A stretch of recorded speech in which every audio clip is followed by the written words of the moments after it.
Cassie got choked up, and she said, "I did, but only because I got to spend one-on-one time with Combs, and I really did love him." And that is speaking to the psychological abuse.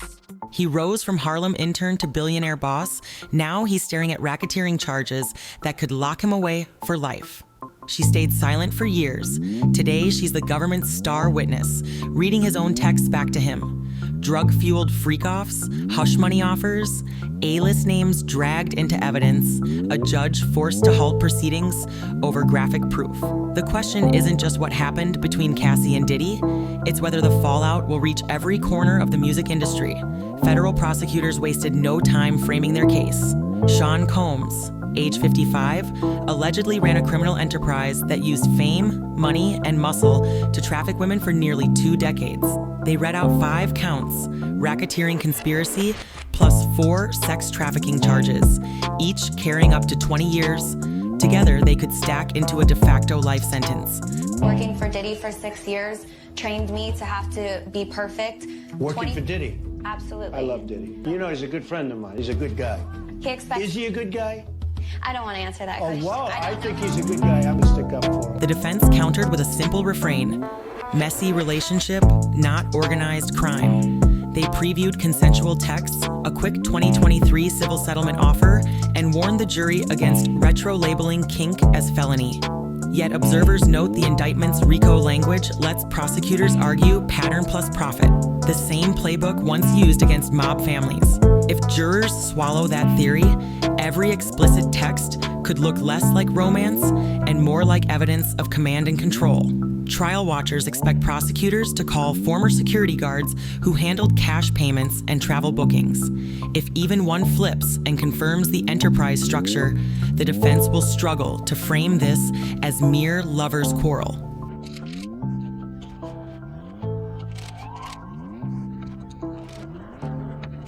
Early career, 2005 to 2007, Cassie, 19, signs a 10-album deal.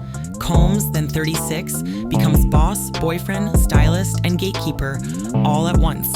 She tells jurors he began monitoring her location within weeks. Freak-off era, 2007 to 2013.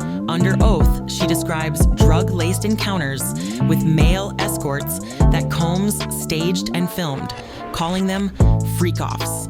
Each session, she says, was followed by silence or gifts and reminders he controlled the footage. Violence, 2010 to 2019, Cassie details beatings, bottle throwing, and an alleged 2018 rape weeks after their breakup attempt. Jurors saw shaky mirror photos of bruised arms, apology texts, "You know how I get when I drink," and a 2014 email offering $2 million for a clean break. To address the 2016 video of Combs attacking her in a hotel when she was his girlfriend. Combs has pleaded not guilty. His attorneys argue the video is evidence of jealousy, not sex trafficking.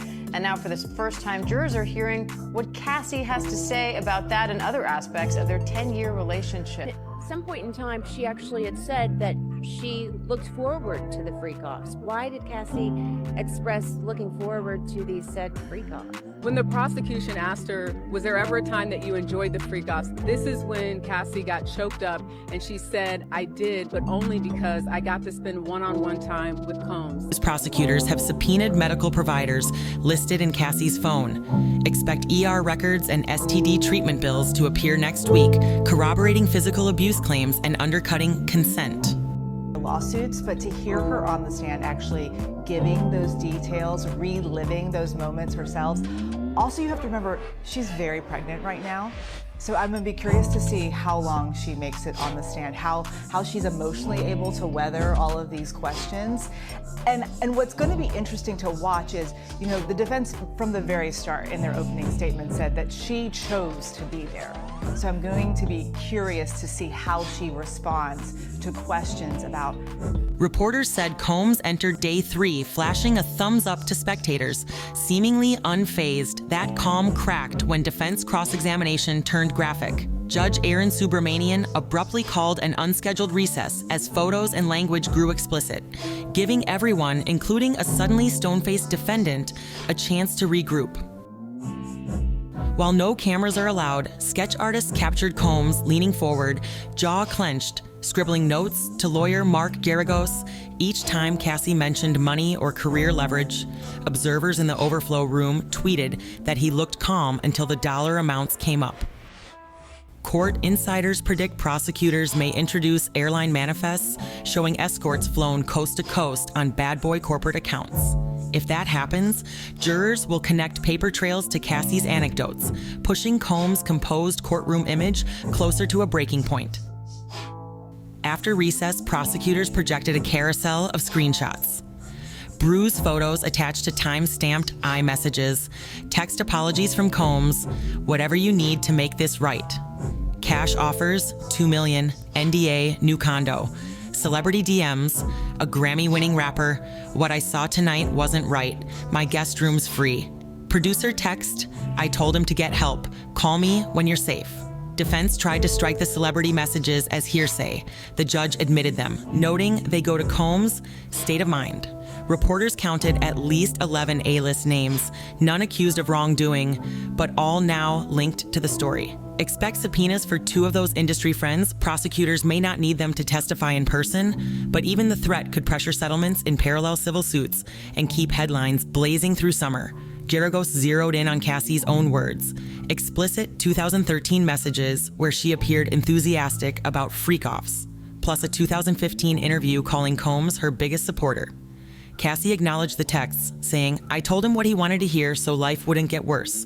The defense also highlighted Cassie's quick $20 million civil settlement in 2023, hinting at a financial motive. Just getting into the cross-examination with Sean Combs' ex-girlfriend, Cassie Ventura. This is expected to last through the end of the day.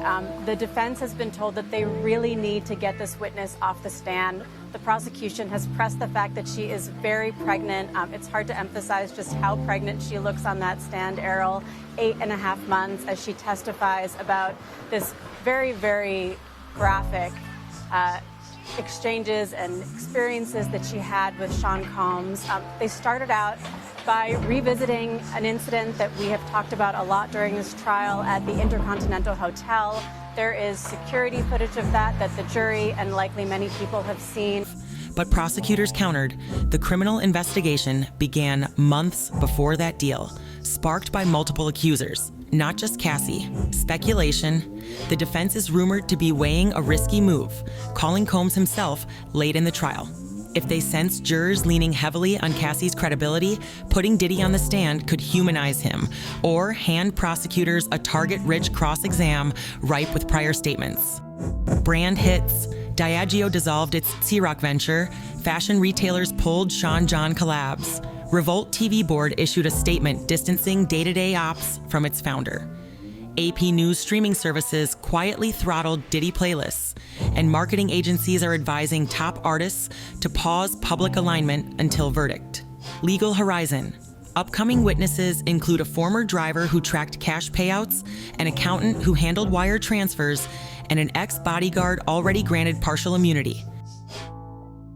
If just one supports the enterprise theory, sentencing guidelines jump, trafficking counts, 20 years each, plus RICO, 20, plus potential witness tampering enhancements. What could happen? 1. Plea window.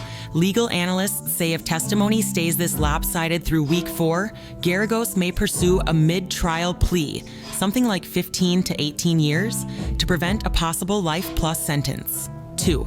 Government superseder. DOJ could file a superseding indictment adding money laundering or obstruction if fresh digital evidence shows hush payments routed through shell LLCs. 3.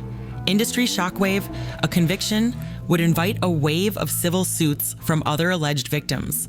Even an acquittal leaves enough documented abuse for labels, sponsors, and talent agencies to treat Combs as uninsurable. Whatever path the courtroom takes next, one truth is already locked in. For the first time since Bad Boy's heyday, Sean Diddy Combs is no longer producing the story. He's the story, and 12 jurors now hold final cut.